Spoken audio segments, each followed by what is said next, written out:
Famer Cris Carter. That is Nick Wright. We had a fantastic weekend of sports. All three of us were in three different places on one big, gigantic Masters text all weekend long, which was really nice. It's nice that I could still be with you even when I'm not with you. Hold on, that's great.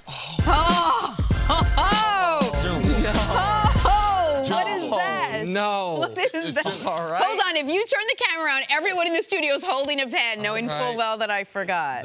You're one away from being even. Cece? Chris finally won one of these bets. Okay. Full disclosure to America. Here we go. Full disclosure. Let's hear it. Yeah. Let's do it. You know, I use this analogy a lot. Yeah. Jenna's like Randy Moss, but I got to get her, make sure I get her to the field. Did you give her this pin? I got Give me that backhand. You owe me $100. I walked out here, Nick, on Friday, I said, I'm going to bring a box of pens. I'm going to keep... You forgot it again? All of them. That's $300 you've cost this I know, man. but listen... He could buy you 600 pins. There will be a box of pens under the table that's what tomorrow. You said last week. No, this time I won't forget. Yeah. All right, should we start the show now that I'm like Randy Moss? Maybe you should mature, a la Odell Beckham. I bet Odell's got hot takes on your inability to come to work prepared. I bet Odell has pens, too. Maybe you do a little touchdown dance when you finally bring a damn pin to work. Not the way he does it. Hey, we start this morning with the latest on Odell Beckham Jr. Last week, trade rumors were flying about Odell, one of the most talented players to come through the organization in years because of all the off-the-field distractions. I wondered aloud, in the form of a question, whether we thought Odell had perhaps realized what those distractions were possibly costing him. The answer was seemingly a resounding yes. The team holds the first day of off-season workouts today, and Odell has told reporters that he will be there, even without the new contract he wants.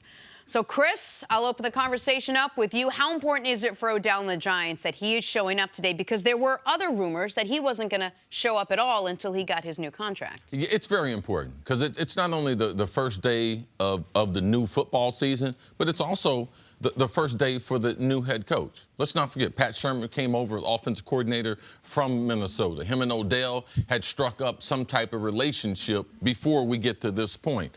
Dave Gettleman, he's the new general manager, coming over from Carolina. Both of them very, very respected. It's very important that they are able to show Giants fans and the Giant locker room that everyone's on the same page. It's nice that we've had these rumors about Odell, getting traded and everything. We know there's tremendous value out there, but today is the first day. So it becomes very important that the message, that they can stay on cue. Odell told reporters, told some other people that he's going to be there. At this point where Odell is, it's very important that he's able to live up to everything that he said. Now, when the video surfaced, that was the problem Pat Shermer and Dave Gettleman that they had. This is not the type of behavior that we had discussed. The owners, when they talked about being disappointed, because it's not the behavior, it's not things that we said that we would be involved with this offseason, with this being, let's not forget, his most important offseason. So it's very important to be there. It's very important, given that he hadn't seen his teammates or been around his teammates, that you're starting to build what the New York Giants are going to look like in 2018. Before I answer, I want to ask you one question, and it's a little tough because it's a predictive question about something that didn't happen. If this video hadn't come out, would Odell be there today without his contract? Yes. Yes. Okay. Absolutely. So you think that this wasn't something of a make good? You think this was his plan would have always been to show up to this part of the offseason activities? Not that there's anything wrong with a make good. That would have been a fine gesture. But you think this form of the offseason he was going to show up to regardless of video? Right, because the chance of him getting hurt are minimal. Okay. I mean, there's a minimum chance that he's going to get hurt, but the overall message to his teammates and everything, off-season training is not training camp.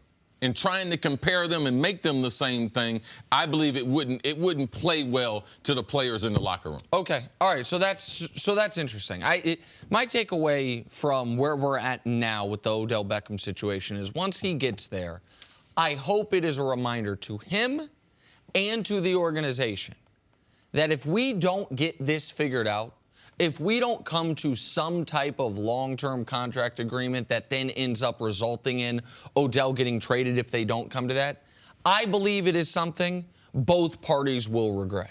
I think Odell will regret if he's no longer a New York Giant. And I think the Giants will unquestionably regret if they couldn't make it work with the most talented player this team has had since Lawrence It wouldn't Taylor. be the Giants' fault, though. What have the Giants done wrong? Well, if they end up trading him, if they end up deciding that... But if they trade The him... only way they would trade him is if they couldn't come to a contract agreement.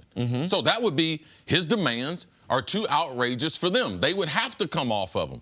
So what have the Giants done? The Giants have not... There is no fault, or there shouldn't be any regret as far as the Giants are concerned. Well, I don't always, you and I tend to look at contract negotiations a little differently. I don't always look at when two parties can't come to an agreement. I have to know the details of the negotiation before I'm ready to say the player was being unreasonable. Sometimes the player's unreasonable, sometimes the team's unreasonable. I just think the best case scenario, Jenna, for both parties is that they work out a contract and that Odell spends the bulk of, if not the entirety of his career with the Giants. And I think this is a step in that direction. If we heard today he wasn't showing up, that would be another step away from each other when these two parties should be taking steps toward each other. If he didn't show up today, the Giants are not taking a step. The Giants are at the building. They run the business. They're there. If Odell doesn't show up, that's him taking a step away from them. I agree with you on that. That's not them. I agree with that. Go ahead. Do either of you think that Odell has lost leverage when it comes to the negotiations now? I know we're both talking about the Giants coming and Odell coming to the table and trying to resolve something, but do you feel, I thought him showing up meant he lost a little bit of hand in this negotiation because of everything that happened, because now trade rumors were swirling, which there were never going to be trade rumors about Odell Beckham, seemingly. But do you think now he's lost a little bit of the power or the leverage he's had when it comes to now demanding what he thinks he's owed in his contract? Well, of course, with the information comes out, he can't be as demanding. How much is that? No one knows. The Giants own his rights. The Giants can also franchise him. So there's not a lot Odell can do besides just talk. The only thing he can do is try to show up and get the contract. If the demands are too high, like, there's nothing the Giants can do about that. They still have Eli Manning on the books for $20 million. Like, so it becomes difficult. How much money are they going to commit to someone who they can't predict what he's going to do in the future? It's not necessarily always the money. It's the inability to predict what's going to happen in the future, which is probably more troublesome for the Giants. What's going to happen as far as his health, or what's going to happen as far as his off-the-field stuff? I think the health thing, I think people have to recognize the type of injury he had. It was a fluke. Well, I mean, I don't... He's not considered an injury risk. Exactly. He's not a guy that's been injury-prone. It's not the type of injury that when it happens, you're like, oh, it's not Steph Curry spraining his ankle, where it's like, oh, high risk of reoccurrence. It's a broken bone. So, and if we remember, if we can go all the way back, it feels like a lifetime ago, that after the major injury happened, not the preseason injury, but the major one, Cris talking to Odell on the phone and trying to make him feel better about the situation was like, hey, let's just go up your body and talk about how much worse it could have been. Yes. What if it was your knee? What if it was your hip? What if it was your back? What if it was your neck? Like, if you're going to suffer a broken bone, as odd as it sounds, like ankle and I guess forearm would be the ones that you can most easily recover from as a wide receiver. To answer your question, I think the total dollar amount his contract is going to end up being is not going to be that much different than if this video hadn't come out. What I think will be different is the amount of that is fully guaranteed and the amount of that is voidable through bad behavior or suspension. That's where I think he really put himself in the jackpot with this. Is he has very little negotiating power to say, why would you want these clauses in my contract, when they could just say, well, let me show you.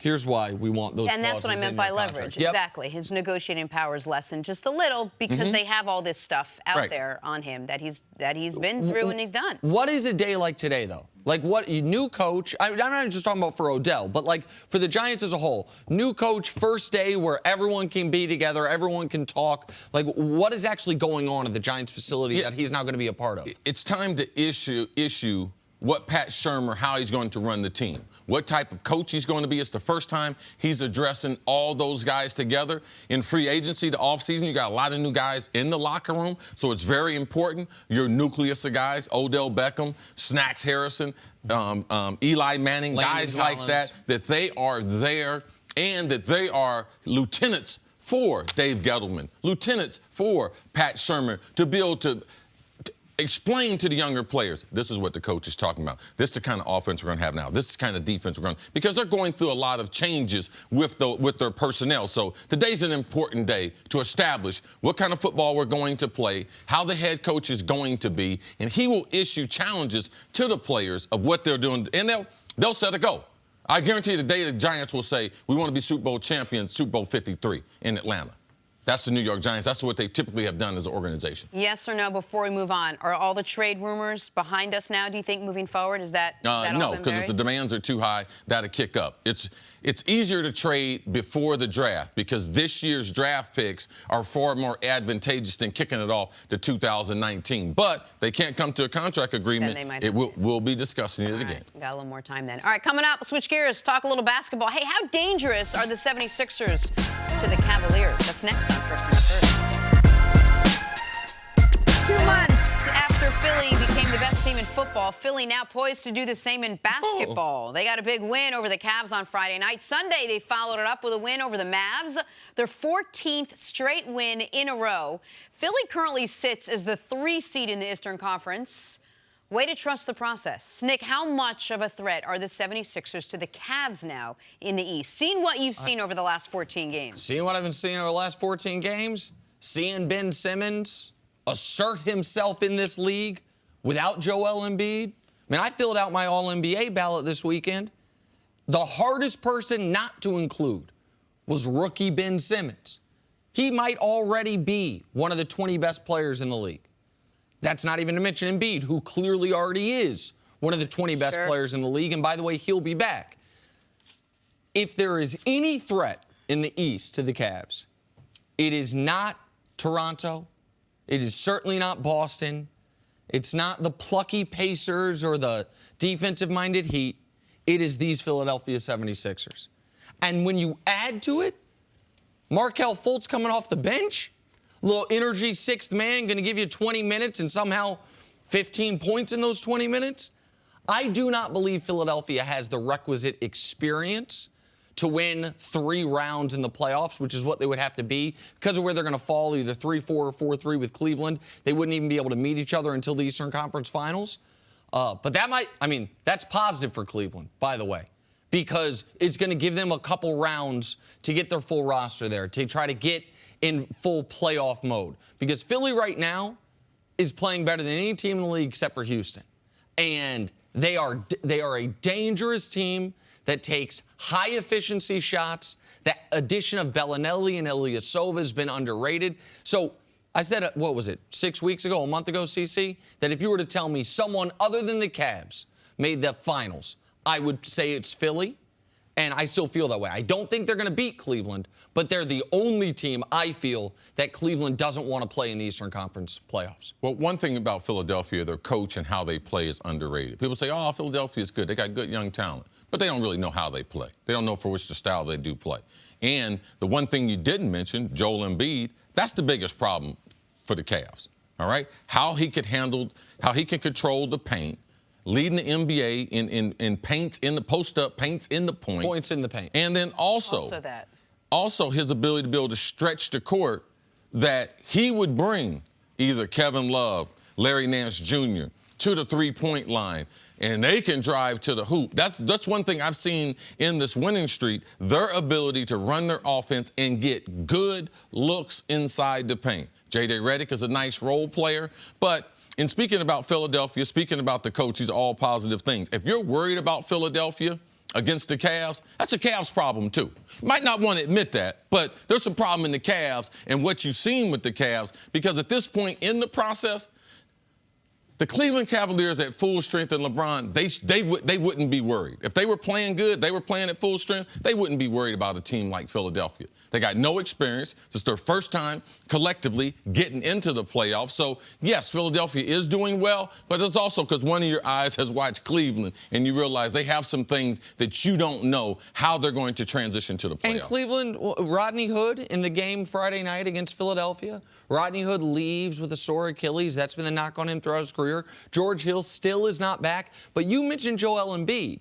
Listen, the Cavs have decided with starting Kevin Love at center, going LeBron, Jeff Green, Kevin Love as your front line, no Larry Nance, no Tristan Thompson, we are going to give up something on the defensive end to gain it on the offensive end. That is also muted against Philadelphia because Joel Embiid can go out and guard you 20 feet from the basket. Joel Embiid's going to be the defensive player of the year in this league, or at least he should be. And he can punish you, as Cece mentioned, when he has the ball on the offensive end. The reason this game Friday night was so important, the game where Philly was up 30, Cleveland came nearly all the way back but ended up losing, is if Philly goes 2-0 down the stretch, if they win tonight, or if they win their last two games, their last game's against Milwaukee, they will be the 3 seed. Man, that 3 seed and potentially getting Boston in round 2 is a huge coup, as opposed to having to play Toronto in round 2. It might not matter that much to Cleveland. It matters a ton to these guys because Boston, by the way, with no Kyrie Irving, all of a sudden they've got the same type of playoff experience Philadelphia does. Almost none outside of Al Horford and the head coach. So the game to watch in the Eastern Conference, there's only one game that matters the rest of the year in the Eastern Conference.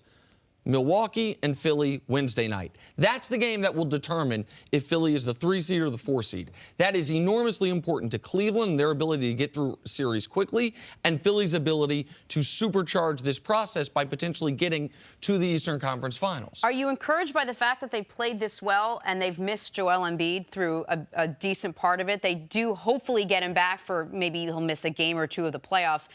My question would also be, what is considered success for the Sixers in the postseason? Do you see them getting out of the first round, no problem? If they get to the second round, is that a successful season with where they are right now? Okay, the first part of your question, Joel Embiid had really started them on this winning streak. Now, that's why I've said the coaching has been so good because they've changed their style just a little bit because they don't have the post-up presence of Embiid in there. But they've been able to get to the basket, and they pass the ball marvelously as a basketball team. It's really a pleasure to watch. Now, Joel Embiid, I mean, what a personality, but what a talent. Now, I wouldn't want to play him. Now, you mentioned something about him playing defense. He can guard the three-point line. But if he's just on Kevin Love, there ain't no rim protection. So it plays into LeBron and the rest of the team getting to the hole. So I'm very interested in Philadelphia. It has shown a lot with them continuing this streak with him being out, but it's also showed the maturity and the growth of the rest of the team. And you think this has already been a successful year? Like already, 50 wins making the playoffs, already been a successful regardless year. Of what happens. Listen, if they end up losing to Milwaukee and they fall to the 4 seed, Indiana's been good this year. Like, could Indiana theoretically beat them, particularly if Embiid misses game 1? That would be disappointing. It would be disappointing Yes. if they lose to Indiana in round 1 or if they lose to Miami in round 1. It's already been a successful year in my eyes. For them to consider a success, you have to at least get to round 2, I'm sure. But they should remember, OKC, the first year, Harden, Russ, and Durant. 3 MVPs made the playoffs. They lost in the first round. Now, they lost to the team that went on to win the title, Los Angeles Lakers, but they lost in the first round. But this is what they've done without Embiid. I know they had the easiest schedule in the league since Embiid went down. But the Cavs were their one tough game, and they were up 30 in the second quarter on Cleveland. That's a real thing that happened. All right, coming up, how encouraged should we be about Tiger Woods after what we saw from the Masters this weekend? That's next on First Things First. This is Nick Wright, and I wanted to tell you that this episode of the First Things First podcast is brought to you by Buffalo Wild Wings. There's a new boss in town at Buffalo Wild Wings, and he deals in bacon. It's the Bacon Boss Burger, featuring bacon 3 different ways and a blanket. I said a blanket of white cheese sauce. And he's joined by other new favorites like the smothered cheesesteak quesadilla, sweet chili shrimp, and Alaskan Cod Classic. All pair perfectly with a Sam 76 of fruity ale with the crisp finish of a lager. Hurry in today. Try them all before they're gone at Buffalo Wild Wings. Wings, beer, sports, available for only a limited time while supplies last. And please, of course, drink responsibly. Now, back to the show. Time for some stories to Jim start Brown, your right? morning. Best lacrosse player Yeah, ever. you're right. Yeah. Yesterday, Patrick Reed clinched his first career major, winning the Masters in his Nike Hot Pink. Entering Sunday, Reed held a 3-shot lead, and then yesterday he played unevenly but was able to hold on by shooting a 1 under par 71. CC, what did you make of Reed's performance yesterday?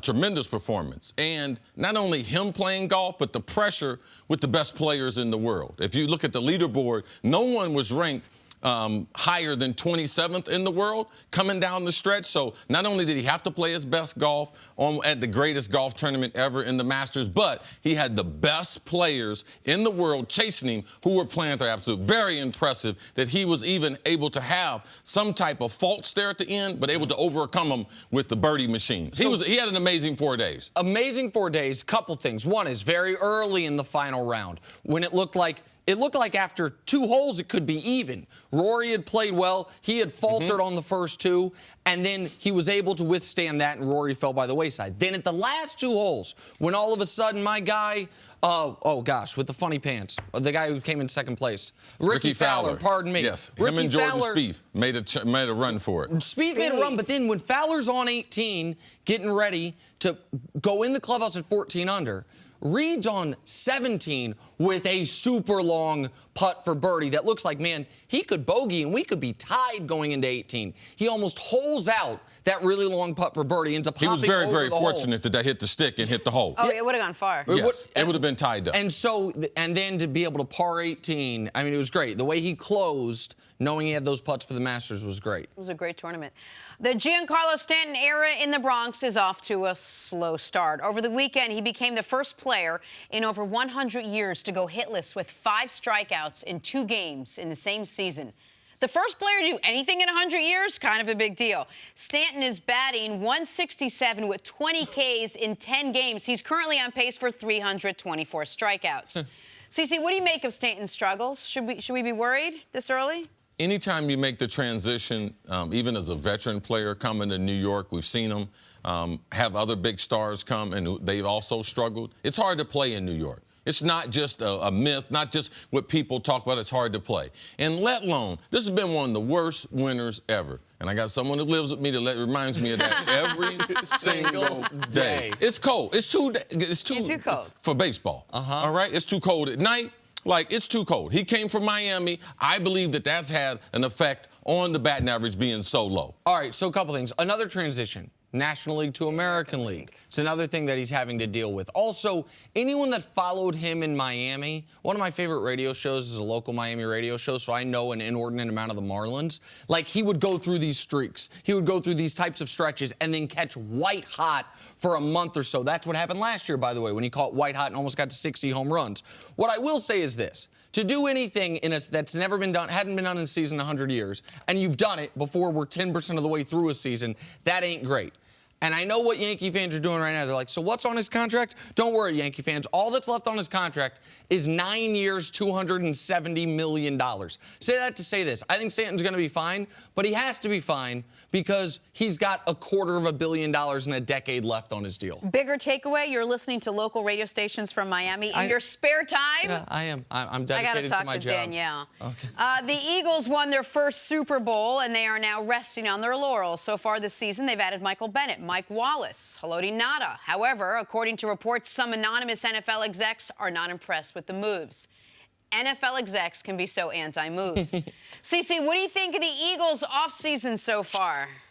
I really don't put too much credence in what ex-NFL anonymous guys like are saying because I'm watching Philadelphia. I know they're improved. Forget about just the moves they made. Bennett makes them better. Bringing Chris Long back makes them better. What about Carson Wentz coming back starting? That makes him better. I know Mike Wallace makes him better. And just in case, Nick, you didn't have confidence in him, Nick Foles as your backup. Yeah. Listen, I mean, there's what else you want from a Super Bowl champ? There's nothing to criticize with Philly. They're taking advantage of having their star quarterback on a rookie deal. Torrey Smith was fine. Mike Wallace is an upgrade. Vinny Curry was fine. Michael Bennett is an upgrade. They didn't even lose Fletcher Cox or Brandon Graham, but they still brought in Haloti Ngata. And let's not forget the collection of starters that they lost to injury that will be coming back. Jordan Hicks, their middle linebacker. Yeah. Jason Peters, their left tackle. 100%. Listen, there is one bad part of the Philly offseason, and it's the one thing this anonymous exec totally ignored. That's losing Frank Reich.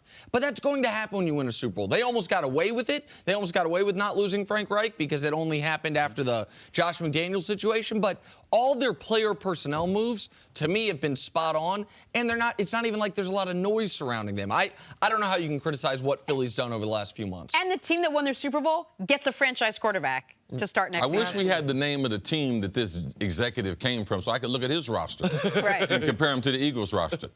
Yesterday, back to basketball, the Warriors beat the Suns. However, the team hasn't been playing well, the Warriors, that is. 9-7 in their last 16 with only a few future Hall of Famers in the lineup, not all 4. Also, head coach Steve Kerr criticized the team's defense and effort last week. Nick Wright, what do you make of the Warriors' performance without Steph? Man, maybe I've overstated how good this team can be, at least in short stretches, with KD, Clay, and Draymond. Like, this is, I pounded the table. I said, they got no chance of losing in the first round, even if Steph's not out there. Well, the way they've been playing, these 16 games without him, 7-9, a losing record since while he's been gone in this long stretch of time. He played one of those games briefly and got hurt again in it. Like, that's concerning for them. It doesn't seem to me to be a flip to switch type of thing. It seems to me that the team doesn't know how to play elite offensive basketball without Steph. And what they had been doing earlier in the year, CC, when Steph was out, was playing super elite defensive basketball. That's fallen by the wayside somewhat as well. They just look like a regular, pretty good basketball team the last month. That's something we haven't seen from this team in years. Right. You can't make anything without Steph being there. What other superstar could leave a team and be like, oh, they're okay? LeBron left the Cavs? No. No, it wouldn't happen. But every other team is not built like this one. Well, that's why it's my turn to talk, Nick, okay? Like, this team I'm not concerned about. They're also going through a little boredom. All right, been to 3 straight finals. Their opportunity broke the NBA record as far as wins in the regular season. Yeah, they can be a little lethargic, but we've seen this with other teams, and we gave them that grace period. You know something? They'll be all right when they get to the playoff. You know what? They'll be all right when Steph gets back. That's the way the team was made. The team is not meant to play without one of their 4 superstars. All right, over the weekend, the Cavs were down by 30 to the Sixers, almost mounted the comeback of all comebacks. But LeBron missed 2 free throws late. In fact, he's shooting 8 for 17 from the line in the final 10 seconds of one-possession games this season. That's the worst percentage in a season in the last 20 years. Nick, what do you make of LeBron's struggles at the line? So that stat is at least slightly skewed because a few of those were intentionally missed. But there is no doubt about this. This year, LeBron, clutch free throws, has been not only the only weakness of his offensive game so far, but one of the biggest weaknesses of any superstar's offensive game that we've seen in the league. Like, those, even if we want to get rid of the couple intentionally missed, so now it's 8 for 15 or 8 for 14, that still ain't great. That's still not what you want there. And so this year, that is a fair criticism of LeBron. Now, I reject the idea that that is some overarching theme of his career. In the last decade in the NBA, there have been 2 Game 7s in the NBA Finals. Both of those Game 7s ended with LeBron James hitting the game-winning free throws. Like, that, you don't get more pressure-packed than Game 7, game-on-the-line NBA Finals. LeBron James made free throws to win those games or to ice those games. So, historically, I don't think this is a problem. This year, those numbers aren't lying. Like, you saw it, and it's hard for anyone to go to the line and make 3 in a row to tie it, down 3, a second left. What, see? It's hard for who? Anyone. For an NBA player? Yeah, what do you think? It's hard for an NBA player to go to the line with 3 shots. All he's got to do is make all 3 of them to tie up the game. That's what you're saying. What I'm saying is if you're an 80% shooter, you have a 50% chance of doing that. That's what I'm saying. That's simply a fact. I mean, I didn't know that they were moving the free throw line. I didn't know they was going to move the bucket. It is a free throw. Yeah, I understand. Cece, and of all the superstars in the league, you would have confidence they were going to the line. They got fouled for a 3. There might be a reason why Philadelphia fouled him there. No. They weren't trying to foul him on a shot for 3. They were trying to foul before he took the shot. Like, at no point did they want him to shoot 3 free throws. Okay, so you're saying there's everyone in the NBA, they haven't seen this stat. So you're saying it's not in the conversation. They're up by 3. We can foul LeBron. There's a chance he could still miss one. That's not part of the overall psyche. I'm saying that no team, no matter who the guy is fouling on the shot up 3 intentionally. I don't care if it's Shaquille O'Neal trying to pull up from 3. No team would ever foul on a shot intentionally. They were arguing about it. The NBA actually came out afterwards and said it should have been called on the ground. They were definitely trying to foul LeBron, but they were trying to foul him so he had 2 free throws. This is the thing, Jenna. This won't go away. Because if you're ever going to continue the conversation, is he the greatest ever? This right here is going to be one of the glaring holes. His finals record and his free throw shooting, he will never be able to approach Michael Jordan. So then it becomes very, very hard, like, what's your argument? Because especially free throw shooting late, it is critical. And you wouldn't expect someone of his ability to struggle at the free throw line. Tell me why you struggle at the free. I mean, is it mental? It has to be mental because it's a shot that you can practice for 24 hours a day. It's always going to be the same shot. How does LeBron let one mental thing seep into his game? Okay, hold on a second. Hold on.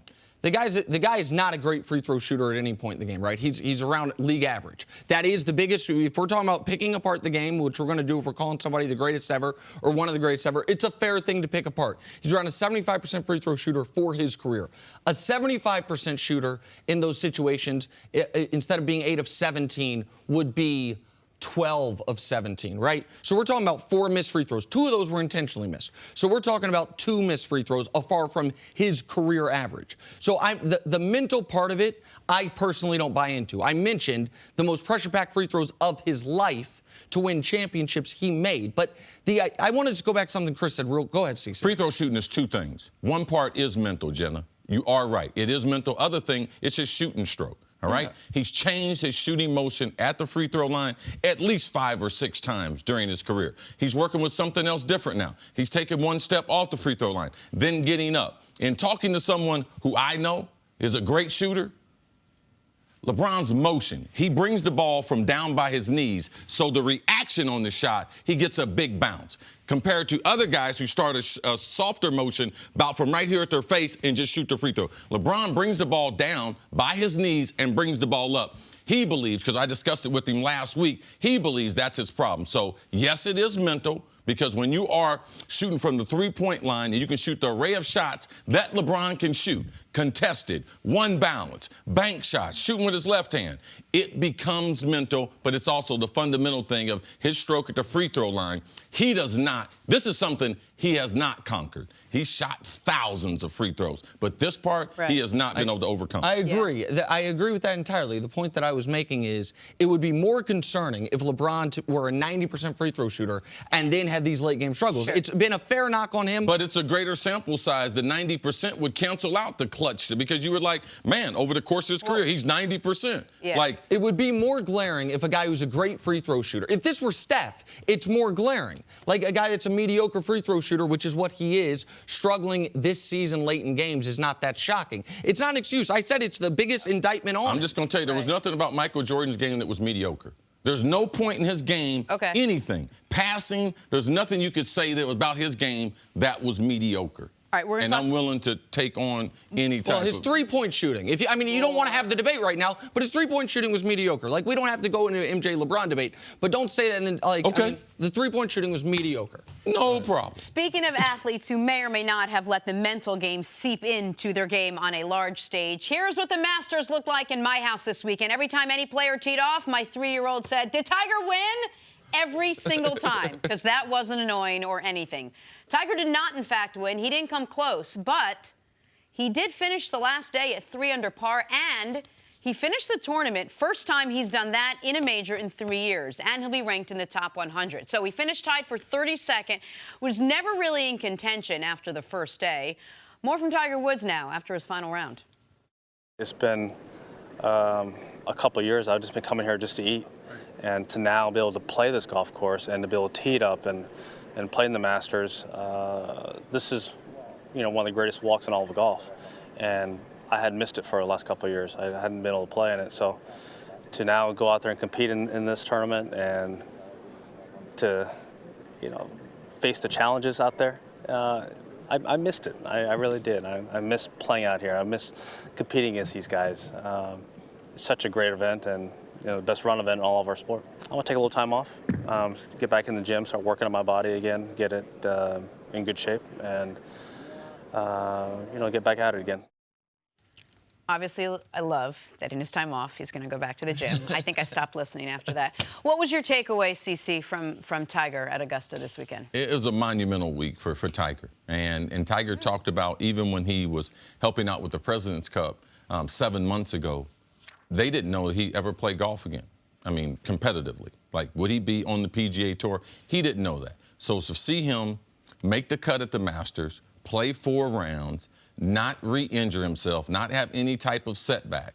And then also the relationship. Tiger's a different person. He's a totally different human being. He's far more approachable. He's far more into where he is right now in his surroundings. Typically, you would not see Tiger Woods and Phil Mickelson together. They played a great practice round on Tuesday. You could even see him on the course yesterday. I've walked so many rounds with Tiger Woods. Tiger Woods does not talk to his competition. Even if it's someone like Mark O'Mara, he's very seldom even talking to him, and that was one of his best friends on the tour. So seeing him chat it up with Rafa yesterday, that's something he wouldn't do. So where Tiger has come from to be able to get into the Masters and be able to finish tied for 32nd, it's tremendous. From a golf standpoint, didn't hit his irons well, didn't putt well for 4 days. His last day, he's got his driver where he can hit it straight. That becomes very, very important. Next major is the U.S. Open, where the driver is probably the most important club in the bag besides the putter. So monumental return to the PGA Tour this last month, because it's not just this weekend. It's all the other tournaments he's played leading up to this. Tell me if you agree with this. What was most surprising to me about the 4 days in totality, not just Sunday, was the iron play. Like, he had been so sharp at the Valspar and then the Arnold Palmer. The only criticism of his game at those 2 tournaments, the fair criticism, was his driving accuracy. He was spraying it everywhere. To see the irons desert him to a degree over those 4 days. And then Sunday, he said it, and I totally agreed with him. Like, Sunday, he drove it as well as we've seen him drive it in years. Like, is that fair to say? Like, since he was Player of the Year in 2013, like, he drove it perfectly, nearly perfectly on Sunday. And what was shocking about Sunday is, I mean, he had a 3-putt inside of 6 feet. He had a couple other easy birdie putts missed. He said after the round, I shot a 69, and that was the worst score I could have had. Like, it seemed like he could have easily shot a 66 on Sunday. Now, that wouldn't have got him in contention. But, like, is that what you saw? That's what I saw. That was the iron play is what surprised me more than anything. Yeah, he drove it off on Sunday. He drove it off number 1, hit it in there about 4 feet, and then lipped the putt in and out.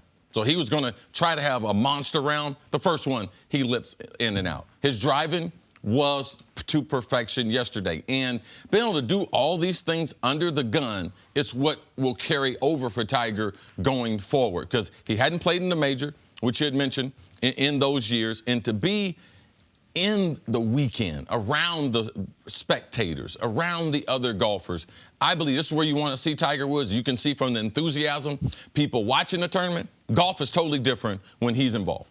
Tiger shoots 73, 75, 72, and 69. So it was a good way for him to finish. And now, like you said, he'll take a little time off, figure out what happens next. Coming up, can the Thunder make any noise in the playoffs? It's next on First Things First. Come back to First Things First. We're now joined by NBA analyst and I just found out former volleyball player. Volleyball state, don't say player, state champion. Yeah, Volleyball state amazing. champion. That's amazing, and I'm jealous, and that's amazing. You're a good journalist. I'm a phenomenal No one knows that information. You know what else? Great volleyball player. If I do say so myself. Yes, CC. Cheers, CC. Let's go on to Had to get a drink because people went to the refrigerator and get something. No, nobody did. No one went to the fridge. Everyone's back. Are you back? Here we go. Let's pick this up right where we left off. The NBA served up quite the main course this weekend, Sarah. Thunder and Rockets. Thunder are good when everything's clicking. So are my kids, by the way. Proof? OKC beat the Rockets 108-102. Right now, the Thunder are 46-34. They're tied with the Spurs and Pelicans and still not technically guaranteed a playoff spot. However, Russell Westbrook still has high hopes for the team's potential. Listen to this. Man, we are a tough group, man. I know when we play our best, nobody can beat us. And I stand strong by that, and I always believe in the guys in this locker room. And did a great job of competing tonight. All right, what do you think, Sarah? Do the Thunder have a chance to knock off the top teams in the West? It depends who we're talking about. If you're talking about top teams, including the Golden State Warriors, and if the way things match up, they catch them in the first round, I think the way the Warriors are playing, and without Steph Curry, they can give them a match. Do I think that Oklahoma City can knock off Houston? No way. And you look at the way in which Oklahoma City has been playing, and that was a big win against Houston. But I still go back to the the assist percentage and the way in which they don't share the basketball. And I think when it comes to the playoffs, possession style playing, and we talk about this with Toronto all the time, how they've changed the way they played, but they have not been able to advance because of their one-on-one style, isolation style. That's Oklahoma City to me.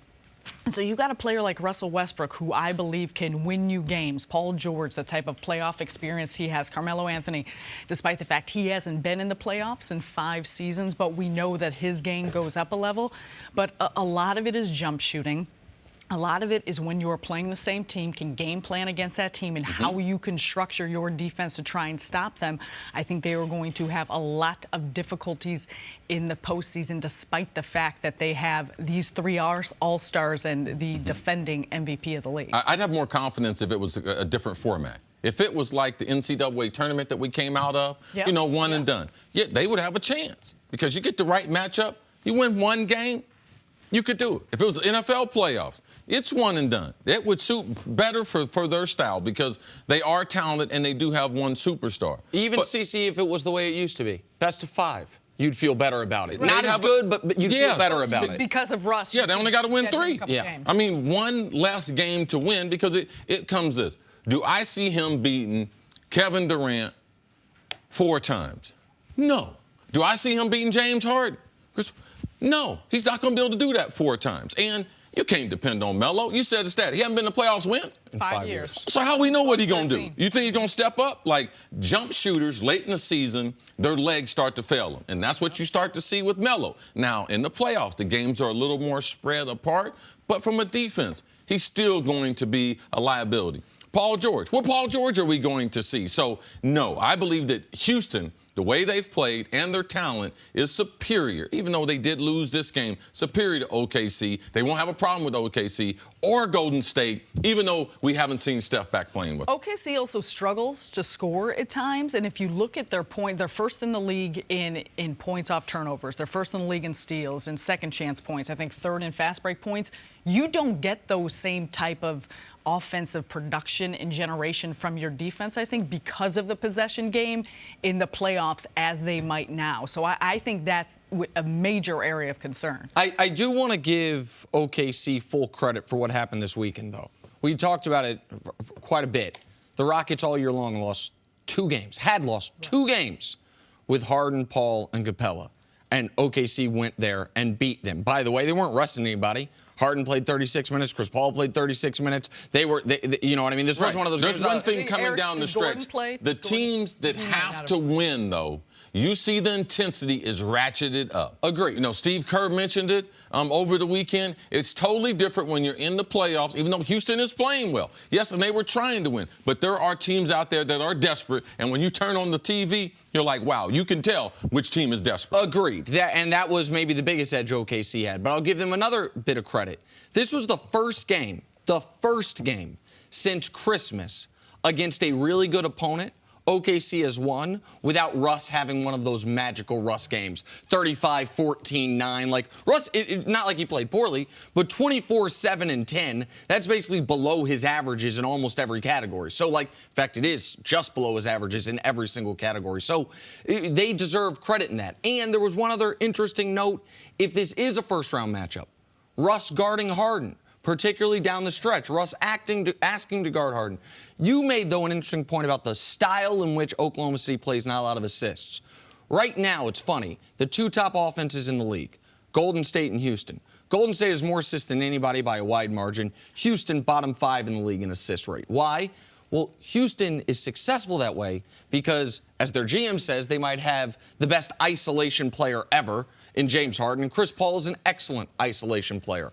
OKC doesn't have that type of skill set for Russ or Paul George. Melo's really their only guy who in his career had been an isolation star, but he's now in a different phase of his career. So if there is a team that can put it all together and beat one of those, even if it's one night or two nights, does this Oklahoma City team have that ability? They have to click on all cylinders. They have to click on all admittedly. cylinders. And I think they've got to do so. The attention to detail on they're first in the league in offensive rebounding. Steven Adams is an absolute monster, and they get a lot of second chance opportunities and possessions because of that. But they're vulnerable on the defensive end rebounding. Also against different matchups, when teams like a Houston can spread you out, go 5 out, and you've got Steven Adams trying to run around and guard a guy like Clint Capella who can move, or if they go with 5 perimeter players that can shoot the 3, that I think becomes a matchup problem for a team like Oklahoma City. And Russ, as a perimeter defender, is not dependable. Yeah, he did a good job, but he's not. He has not been that way. When Russ goes across the court, he does not have the same intensity that when he dresses with them clothes he wears and that he has on the offensive end. There's a different player on the defensive end on a regular basis throughout his career. And with that being said, Corey Brewer has done an excellent job since they brought him over, but not having Andre Robertson changes the entire complexion of the Thunder defense, and he can take off a lot of pressure that now Russell Westbrook has to guard guys that he used to have to defend on the wing. All right, Sarah, stick around. Coming up, can the 76ers make the NBA Finals? Woo, that's next on First Things First.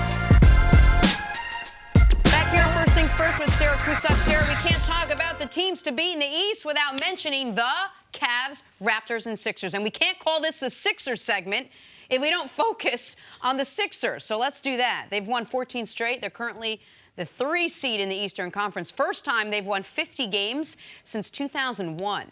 Sarah, any chance the Sixers could make the finals in the East? Absolutely. I'm sorry, not make the Eastern Conference Finals. Make the NBA Finals out of the East. I'm still going to say absolutely. And I think I mean, if they could make the Eastern Conference Finals. I just want to make sure the audience knows the question we're asking. I just want to make sure. Yeah, we can come after the Cavs. Go ahead. Go ahead. We're teaming up on you on this side. No, without a doubt.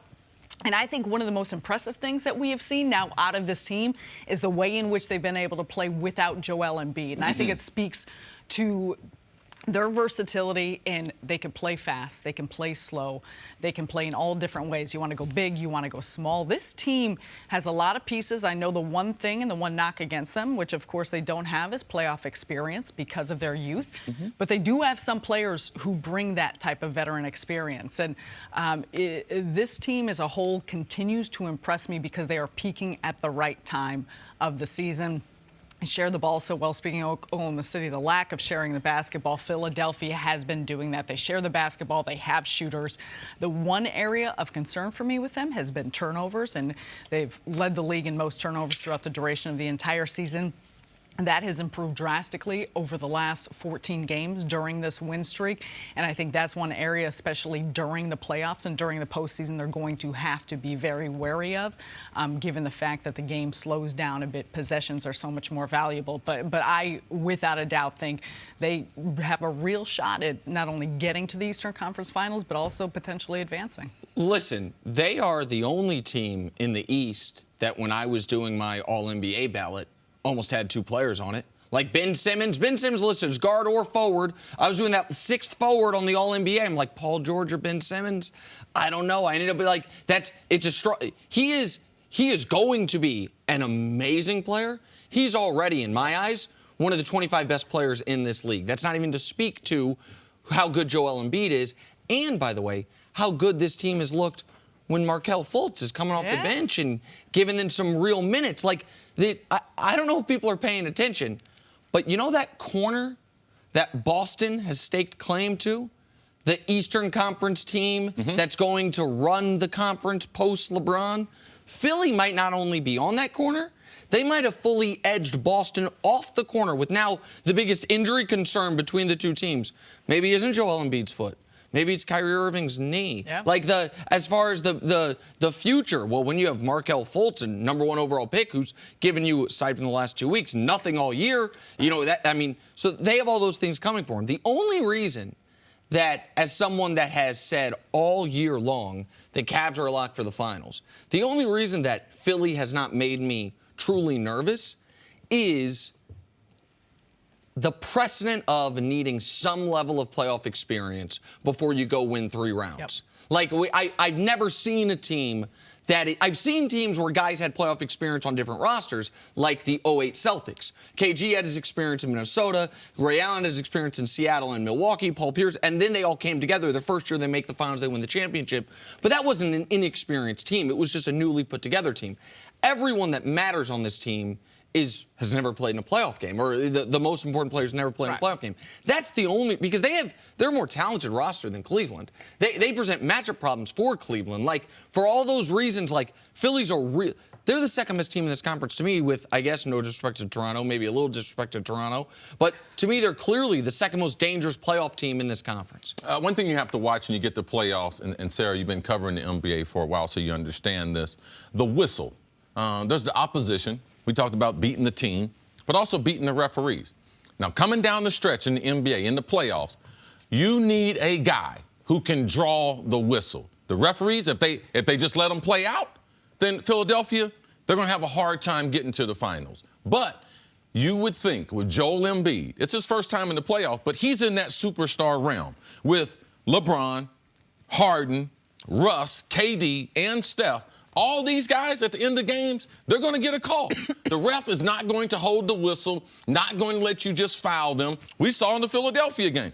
That wasn't a foul on LeBron, especially wasn't no shooting foul. Like, it should have been on the court. But what'd they give him? They gave him the 3 free throws. That's what happens more so in the playoffs. So if you don't have a superstar, or if you don't have a guy who can make the refs blow the whistle, and we know in post play, they don't blow the whistle in post play. So how does that affect Philadelphia and Joel Embiid and their ability? I think that that's something that we have to watch in closing out games with a young team. Their oldest player, J.J. Redick, he's not getting no whistle. He's not no superstar. And the rest of these young players, they're going to have to play through a lot of contact and understand that they have not gotten that status that some of these other players have. I think that's such an important point, and I think very much so at the end of games. But because of that is why I have a lot more belief in Philadelphia, because of how physical they play. And I've called a couple of Philadelphia games in the past month or month and a half, and being up close and watching them,